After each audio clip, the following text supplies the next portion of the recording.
Bonjour à tous, dans cette vidéo je vous propose une équation du second degré avec des coefficients qui dépendent d'un paramètre, ici θ réel. Donc pour résoudre cette équation, eh bien, on va tout de suite faire comme d'habitude. Quand on a une équation du second degré, on va écrire les coefficients A, B et C. Alors A vaut 1, B vaut donc ici moins 2 fois sinus θ et C vaut 1. Le discriminant, donc b carré, moins 2 sinus θ au carré, moins 4 fois a fois c, c'est-à-dire, quand on met au carré moins 2 sinus θ, c'est comme si on mettait au carré 2 sinus θ, donc il reste 4 sinus carré θ moins 4.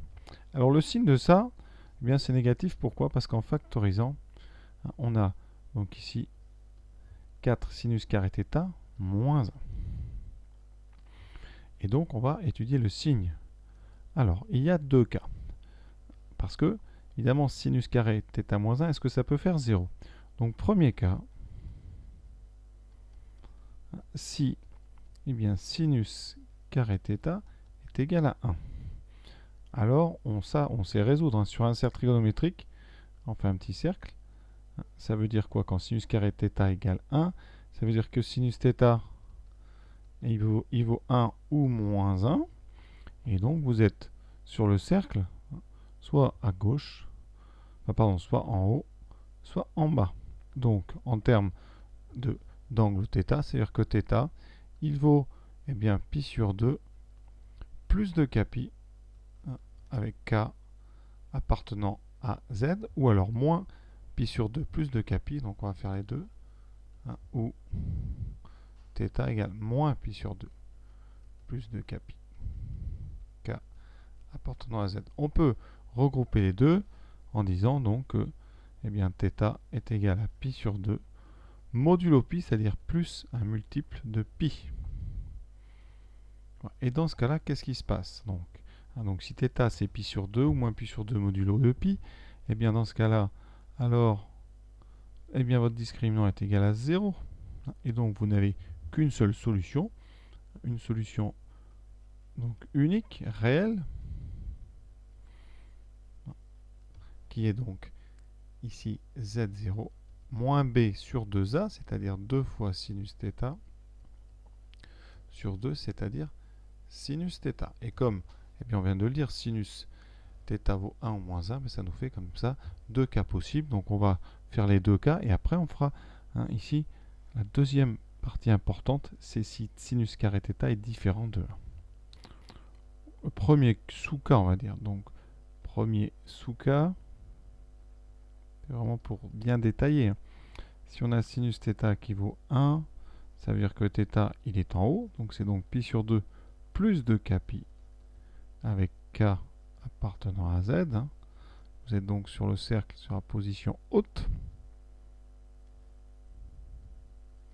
Et dans ce cas-là, votre équation, c'est z2, donc moins 2z plus 1 égale 0. Et effectivement, votre membre de gauche se factorise en z moins 1 au carré égale 0. Et dans ce cas-là, vous avez une solution unique z égale 1. C'est bien notre sinus θ. Le deuxième sous-cas, quand sinus θ est égal à moins 1, θ, donc il est sur la position basse du cercle, en moins pi sur 2. Donc vous avez ici la position en bas, c'est-à-dire là, quand le sinus vaut moins 1.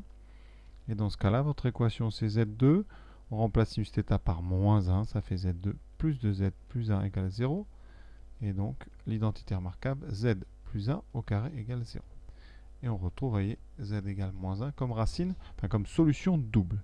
Voilà donc le premier cas, avec un delta égal à 0, et donc des solutions réelles. Maintenant, le deuxième grand cas, c'est quand sinus carré θ va être différent de 1. Ça nous donne un discriminant strictement négatif. Effectivement, delta, c'était 4 fois sinus carré θ moins 1, comme sinus carré ne vaut pas 1, et qu'on sait que sinus carré est entre moins 1, ça nous donne donc sinus carré θ moins 1 négatif. Pour le prouver, je vous remonte la formule fondamentale de la trigo, c'est que le cosinus carré plus le sinus carré d'un réel, ça vaut 1. Et donc, sinus carré θ moins 1 vaut moins cos carré θ. Comme sinus carré ne vaut pas 1, cos carré ne vaut pas 0. Je rappelle que les positions ici, où le sinus carré vaut 1, on l'a déjà dit tout à l'heure, c'était en haut et en bas. Et c'est exactement les positions où le cosinus s'annule. Donc, conséquence, votre delta ici est strictement négatif. On a donc deux solutions non réelles conjuguées. Alors, on va utiliser les formules. La première, c'est Z1 moins B. Donc, moins B, c'était donc 2 fois sinus θ. Moins I racine de valeur absolue, donc de 4 cos carré θ. Et là, on aura un petit travail pour enlever cette racine carrée divisée par 2. Alors là, on peut déjà simplifier tous les deux parce que le 4 va sortir. Il vous restera sinus θ moins I racine de cos carré θ sur 2 qui a été simplifié. Et donc Z2, c'est Z1 bar.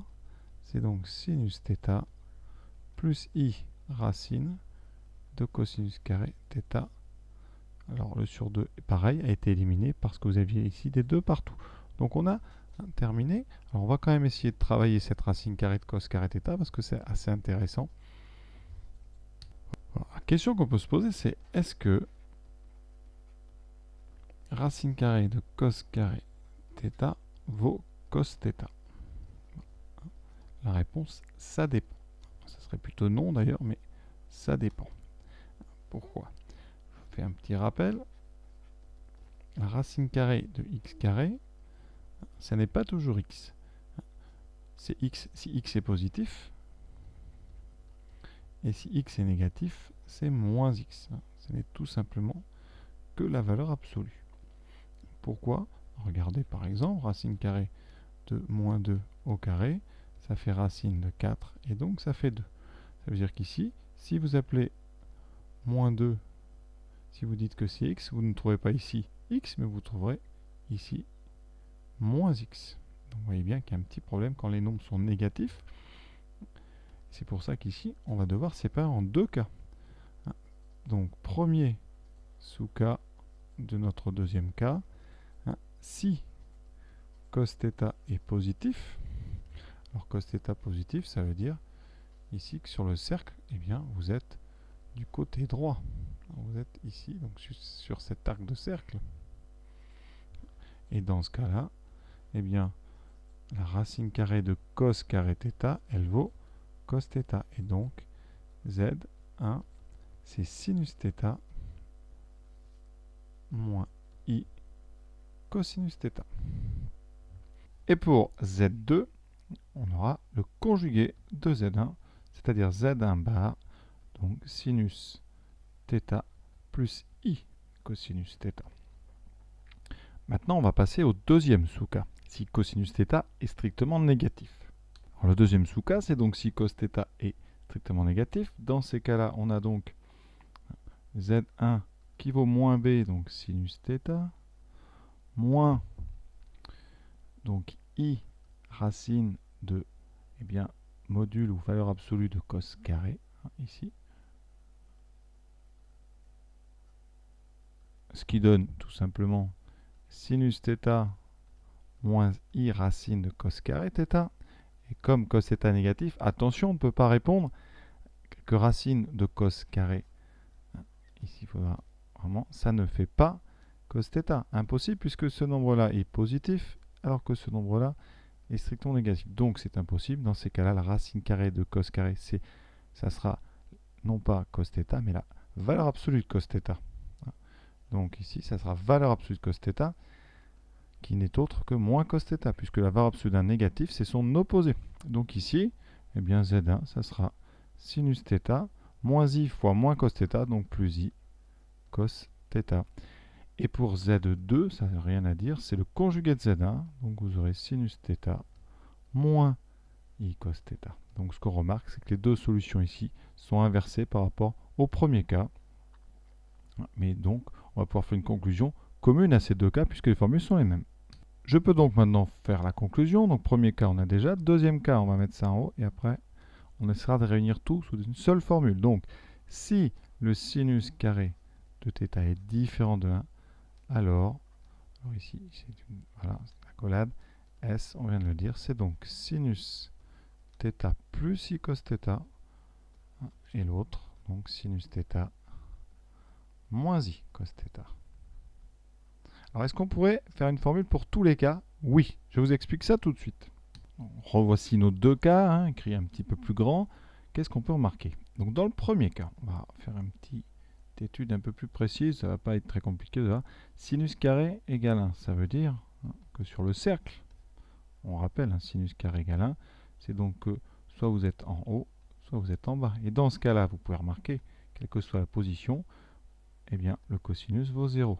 Donc, eh bien, quand vous écrivez sinus θ, eh bien, c'est la même chose que si vous écriviez sinus θ plus I cos θ, puisque cos θ vaut 0. Mais c'est aussi la même chose que si vous écriviez sinus θ moins I cos θ. Ça veut dire qu'on peut très bien, faire une solution globale dans tous les cas. On peut écrire que S, c'est sinus θ plus I cos θ.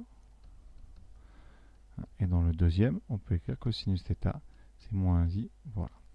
Donc voilà nos deux solutions. Alors il se trouve que quand θ est particulier et que son sinus carré vaut 1, eh bien ces deux complexes ici ne sont finalement qu'un seul, c'est sinus θ. Et ça permet comme ça de faire une conclusion commune. Voilà, cette vidéo est terminée. J'espère que ça vous a plu. À très bientôt.